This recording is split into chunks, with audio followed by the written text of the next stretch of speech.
அன்பான இறைமக்களே, உங்கள் அனைவரையும் நம் ஆண்டவராகிய இயேசு கிறிஸ்துவின் நாமத்தினால் வாழ்த்துகிறேன். இன்றைய நற்செய்தியில் பேய் பிடித்தவரிடமிருந்து அந்த பேயை ஓட்ட இயேசுவின் சீடர்களால் முடியவில்லை. அதனால் இயேசுவிடம் அவனை கூட்டிக் கொண்டு வந்தார்கள். இயேசு நம்பினால் எல்லாம் இயலும் என்று கூறினார். அப்பொழுது அந்த பையனின் தந்தை, நான் நம்புகிறேன், என்னுடைய நம்பிக்கையின்மை போகும்படி மன்றாடுகிறேன் என்று கூறினார். சில நேரங்கள்ல நாமும் கூட ஆண்டவர் மீது நம்பிக்கை வைப்போம். ஆனால் நம்முடைய உள்ளத்திலே நம்பிக்கை இல்லாத சூழ்நிலைகளும் இருக்கும். நாம் எவ்வளவுதான் நம்பிக்கையோடு இருக்க வேண்டும் என்று நினைத்தாலும் கூட நம்பிக்கை இல்லாமல் இருக்கிறோம். அந்த சூழ்நிலைகளை மாற்ற வேண்டும் என்று நாம் ஆண்டவரிடம் மன்றாடுவோம். நம்முடைய உள்ளத்தில் உள்ள நம்பிக்கை இல்லாத நிலைகளை எடுத்து போட்டு நம்பிக்கை நாம் வாழ ஆண்டவரின் உதவியை மன்றாடுவோம். அன்பின் பரலோக பிதாவே, உம்மை போற்றுகிறோம், உம்மை புகழுகிறோம், உம்மை ஆராதிக்கிறோம், உமக்கு நன்றி கூறுகிறோம். அப்பா, விண்ணையும் மண்ணையும் படைத்த வல்லமையுள்ள தேவனே, உமக்கு நன்றி ராஜா. எங்கள் ஒவ்வொருவரையும் உடைய அன்பினால வழி நடத்துகிற தேவனே, உமக்கு நன்றி ராஜா. எங்களுடைய தேவைகளை சந்திக்கிற தேவனே, உமக்கு நன்றி ராஜா. எங்களுக்கு பூரண உடல் சுகத்தை கொடுத்திருக்கிற தேவனே, உமக்கு நன்றி ராஜா. நன்றி அப்பா, நன்றி தேவனே. இயேசுவே, இதோ இந்த அதிகாலை வேளையிலே உம்மை நோக்கி மன்றாடுகிறோம் அப்பா. இறை வார்த்தையை வாசித்து அதை புரிந்து அதன்படி செயல்படுகிற மக்களாக மாற்றும் அப்பா. உம்மீது நம்பிக்கை வைத்து வாழக்கூடிய மக்களாக எங்களை மாற்றும் ராஜா. எங்களுடைய வாழ்க்கையில் உள்ள எல்லா நம்பிக்கை இல்லாத நிலைகளை எடுத்து போடும் தேவனே.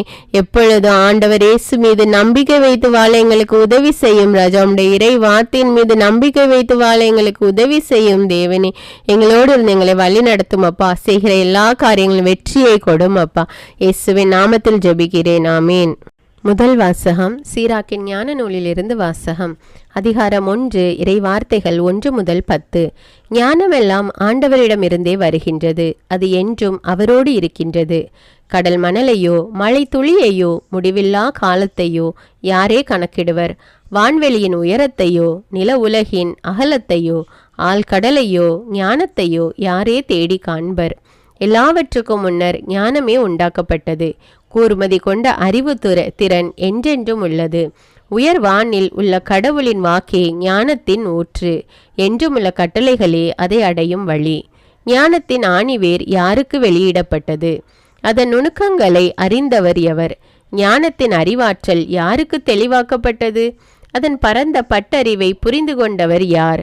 ஆண்டவர் ஒருவரே ஞானியாவார். தம் அரியணையில் வீற்றிருக்கும் அவர் பெரிதும் அச்சத்திற்கு உரியவர்.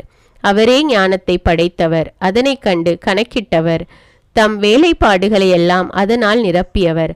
தம் ஈகைக்கு ஏற்ப எல்லா உயிர்களுக்கும் அவரே அதை கொடுத்துள்ளார். தம் மீது அன்பு கூறுவோருக்கு அதை வாரி வழங்கியுள்ளார். இது ஆண்டவரின் அருள்வாக்கு. இறைவனுக்கு நன்றி. நற்செய்தி வாசகம். புனித மார்க்கு எழுதிய தூய நற்செய்தியிலிருந்து வாசகம். அதிகாரம் 9, இறை வார்த்தைகள் 14 முதல் 29. அக்காலத்தில் பேதுரு, யாக்கோபு, யோவான் ஆகிய மூவரும் மற்ற சீடரிடம் வந்தபொழுது பெருந்திரளான மக்கள் அவர்களை சூழ்ந்திருப்பதையும் மறைநூல் அறிஞர் அவர்களுடன் வாதாடுவதையும் கண்டனர். மக்கள் அனைவரும் இயேசுவை கண்டவுடனே மிக வியப்புற்று அவரிடம் ஓடிப்போய் அவரை வாழ்த்தினர். அவர் அவர்களை நோக்கி, நீங்கள் இவர்களோடு எதை பற்றி வாதாடுகிறீர்கள் என்று கேட்டார்.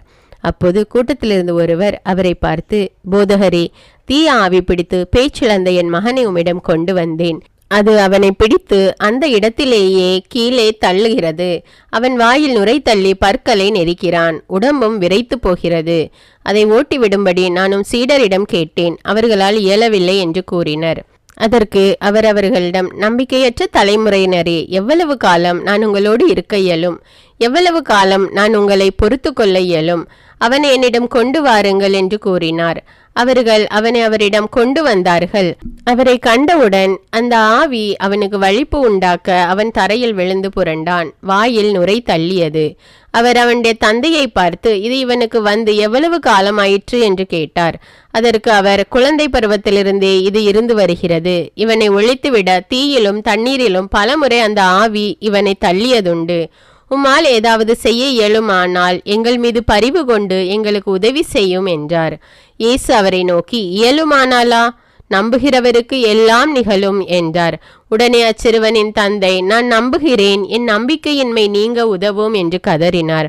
அப்போது மக்கள் கூட்டம் தம்மிடம் ஓடி வருவதை இயேசு கண்டு அந்த தீய ஆவியை அதட்டி, ஊமை செவிட்டு ஆவியே, உனக்கு கட்டளையிடுகிறேன், இவனை விட்டு போ, இனி இவனுள் நுழையாதே என்றார்.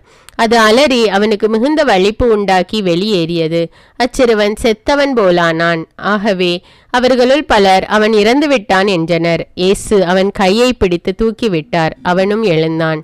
அவர் வீட்டில் நுழைந்ததும் அவருடைய சீடர் அவரிடம் தனிமையாக வந்து, அது ஏன் எங்களால் ஓட்ட இயலவில்லை என்று கேட்டனர். அதற்கு அவர், இவ்வகை பேய் இறை வேண்டலினாலும் நோன்பினாலும் அன்றி வேறு எதனாலும் வெளியேறாது என்றார்.